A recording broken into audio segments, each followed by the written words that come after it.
അസ്സലാമു അലൈക്കും വറഹ്മത്തുള്ളാഹി വബറകാത്ത്. കാലിക്കറ്റ് ഫ്ലേവേഴ്സിൻ്റെ പുതിയ വീഡിയോയിലേക്ക് എല്ലാവർക്കും സ്വാഗതം. ഇന്ന് നമ്മൾ നല്ലൊരു നാടൻ പലഹാരമാണ് ഉണ്ടാക്കുന്നത്. വളരെ കുറഞ്ഞ ഇൻഗ്രീഡിയൻസ് വെച്ചിട്ട് സിമ്പിളായിട്ട് ഉണ്ടാക്കിയെടുക്കാൻ പറ്റുന്ന ഒരു സ്പൈസി സ്നാക്ക്. നല്ല ചൂടുള്ള ചായൻ്റെ കൂടെ ചൂടോടെ കഴിക്കാൻ പറ്റിയ നല്ലൊരു കോമ്പിനേഷനാണിത്. അപ്പോൾ നമുക്കിനി വേഗം റെസിപ്പിയിലേക്ക് പോവാം. ബിസ്മില്ലാ. അപ്പോൾ നമുക്ക് ആദ്യം തന്നെ ഇതിന് വേണ്ട മാവൊന്ന് റെഡിയാക്കി എടുക്കാം. അതിന് വേണ്ടിയിട്ട് നമുക്ക് വറുത്ത അരിപ്പൊടിയാണ് വേണ്ടത്. ഞാനിവിടെ ഈസ്റ്റേണിൻ്റെ ഈ ഒരു അരിപ്പൊടിയാണ് കേട്ടോ യൂസ് ചെയ്യുന്നത്. നിങ്ങൾ സാധാരണ ഏത് അരിപ്പൊടിയാണോ യൂസ് ചെയ്യൽ അത് തന്നെ എടുക്കാം. വറുത്ത അരിപ്പൊടി എന്ന് പറയുമ്പോൾ പലർക്കും സംശയം വരാൻ ചാൻസ് ഉണ്ട്, ഒറോട്ടിപ്പൊടി ആണോ എന്നൊക്കെ. അതുകൊണ്ടാണ് ഞാൻ യൂസ് ചെയ്യുന്ന ബ്രാൻഡ് ഇവിടെ കാണിച്ചിട്ടുള്ളത്. ഇനി നിങ്ങളുടെ കയ്യിൽ ഒറോട്ടി ഉണ്ടാക്കുന്ന പൊടിയാണ് ഉള്ളതെങ്കിൽ, അതായത് നമ്മൾ കൈപ്പത്തിരിയൊക്കെ ഉണ്ടാക്കുന്ന അമ്മീസ് പൊടിയാണ് ഉള്ളതെങ്കിൽ അതും യൂസ് ചെയ്യാം കേട്ടോ. നമുക്കൊരു 2 കപ്പ് അരിപ്പൊടി അളന്നെടുത്തിട്ട് മാറ്റി വെക്കാം.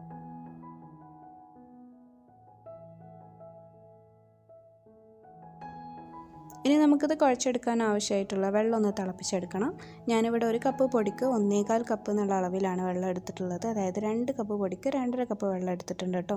ഇതിലേക്ക് നമുക്ക് ആവശ്യത്തിനുള്ള ഉപ്പും കൂടെ ചേർത്ത് നന്നായിട്ട് അങ്ങോട്ട് തിളപ്പിച്ചെടുക്കാം. വെള്ളം അതാ നല്ലോണം തിളച്ച് കിട്ടിയിട്ടുണ്ട്. നമുക്കിത് നേരെ പൊടിയിലേക്ക് ഒഴിച്ചു കൊടുത്തിട്ട് അങ്ങോട്ട് മിക്സ് ചെയ്തെടുക്കാം.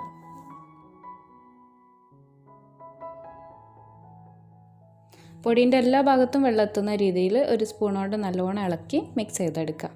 ഇനി നമുക്ക് കുറച്ച് ചുവന്നുള്ളിയും പെരിഞ്ചീരമൊക്കെ ചേർത്തിട്ട് തേങ്ങ ഒന്ന് ഒതുക്കിയെടുക്കണം. അപ്പോൾ അതാ മിക്സിൻ്റെ ജാറിലേക്ക് ഞാൻ ഒരു പിടി ചുവന്നുള്ളി ചേർത്ത് കൊടുക്കുകയാണ്. പിന്നെ അതാ 1 ടേബിൾ സ്പൂണ് പെരിഞ്ചീരകം കൂടെ ചേർത്ത് കൊടുക്കണം. ഇത് വലിയ ജീരകമാണ് കേട്ടോ. അപ്പോൾ അതും കൂടെ ചേർത്ത് കൊടുത്തിട്ടുണ്ട്. പിന്നെ അത് 1 കപ്പ് തേങ്ങ ചിരകിയതും കൂടെ ചേർത്തിട്ട് നമുക്ക് ചെറുതായിട്ടൊന്ന് ഒതുക്കിയെടുക്കാം. ഒന്ന് പൾസ് ചെയ്തെടുത്താൽ മതി. ഇനി ഈ ഒതുക്കിയെടുത്തിട്ടുള്ള തേങ്ങയും പെരിഞ്ചീരവും ചുവന്നുള്ളിയൊക്കെ നമുക്ക് നേരെ അങ്ങോട്ട് മാവിലേക്ക് ചേർത്ത് കൊടുക്കാം. എന്നിട്ട് നന്നായിട്ട് അങ്ങോട്ട് മിക്സ് ചെയ്തെടുക്കാം. ഈ ഒരു സമയം മാവ് വല്ലാതെ കട്ടിയായി തോന്നുന്നുണ്ടെങ്കിൽ കുറച്ച് വെള്ളമൊക്കെ ചേർത്ത് കൊടുക്കാം. 1-2 ടേബിൾ സ്പൂൺ വരെയൊക്കെ വെള്ളം ചേർത്ത് കൊടുത്താൽ മതിയാവും. പക്ഷെ അധികവും അതിൻ്റെ ആവശ്യം വരില്ല. നമ്മൾ തേങ്ങയും കൂടെ ചേർക്കുമ്പോൾ ഒന്നും കൂടെ മാവ് ലൂസായി കിട്ടല്ലോ. ഇനി ഇത് കൈകൊണ്ട് തന്നെ നല്ലോണം അങ്ങോട്ട് മിക്സ് ചെയ്തെടുക്കാം. എന്നാലേ ഈ തേങ്ങയൊക്കെ മാവിൻ്റെ എല്ലാ ഭാഗത്തേക്കും എത്തിക്കിട്ടുള്ളൂ. നമ്മളെ മാവ് ഇപ്പം ചെറുതായിട്ടൊന്ന് കയ്യിലൊക്കെ ഒട്ടി പിടിക്കുന്ന ഒരു കൺസിസ്റ്റൻസിയിലാണ് ഉള്ളത്. എന്നാലും വലിയ കുഴപ്പമില്ല, നമുക്ക് എളുപ്പത്തിൽ തന്നെ അങ്ങോട്ട് കുഴച്ചെടുക്കാൻ പറ്റും. ഇപ്പോൾ തന്നെ നമ്മളെ മാവൊക്കെ റെഡി ആയിട്ടുണ്ട്. ഇനി ഇത് ഉരുട്ടിയെടുത്തിട്ട് നമുക്ക് ആവിയിൽ വേവിച്ചെടുക്കണം. അപ്പോൾ ഞാനിതൊരു ഇഡ്ഡലി ചെമ്പിൽ കുറച്ച് വെള്ളമൊക്കെ ഒഴിച്ചിട്ട് ചൂടാക്കാൻ വെച്ചിട്ടുണ്ട്. ഇഡ്ഡലി തട്ടിൽ നല്ലോണം എണ്ണയൊക്കെ ഒന്ന് തേച്ച് കൊടുത്തിട്ടുണ്ട്. പിന്നെ നമ്മൾ കയ്യിലും കുറച്ച് എണ്ണയൊക്കെ തേച്ചിട്ടൊന്ന് ഗ്രീസ് ചെയ്തെടുക്കാം.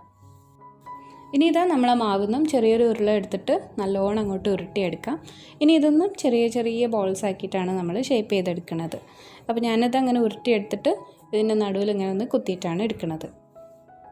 പിന്നെ ഇതിൻ്റെ ഷേപ്പും സൈസൊക്കെ നിങ്ങളെ ഇഷ്ടത്തിനനുസരിച്ചിട്ട് മാറ്റം വരുത്താം കേട്ടോ. നിങ്ങൾക്ക് ചെറിയ ചെറിയ ബോൾസ് ആക്കിയിട്ട് ഉണ്ടാക്കണം എന്നുണ്ടെങ്കിൽ അങ്ങനെ ഉണ്ടാക്കിയെടുക്കാം. അല്ലെങ്കിൽ നല്ല ചെറുതാക്കിയിട്ട് ഉണ്ടാക്കണം എന്നുണ്ടെങ്കിൽ അങ്ങനെ ഉണ്ടാക്കിയെടുക്കാം.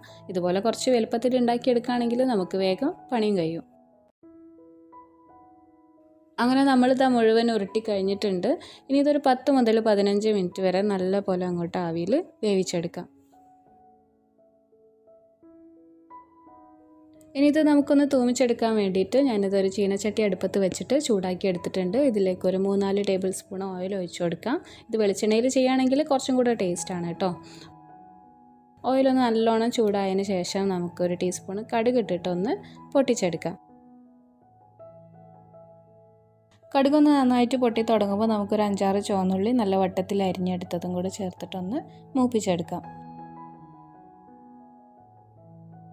ഇനി ഇതിലേക്ക് 2 തണ്ട് കറിവേപ്പിൻ്റെ ഇലയും കൂടെ ചേർത്തൊന്ന് മൂപ്പിച്ചെടുത്തിട്ട് നമുക്ക് അടുപ്പ് ഓഫ് ചെയ്യാം.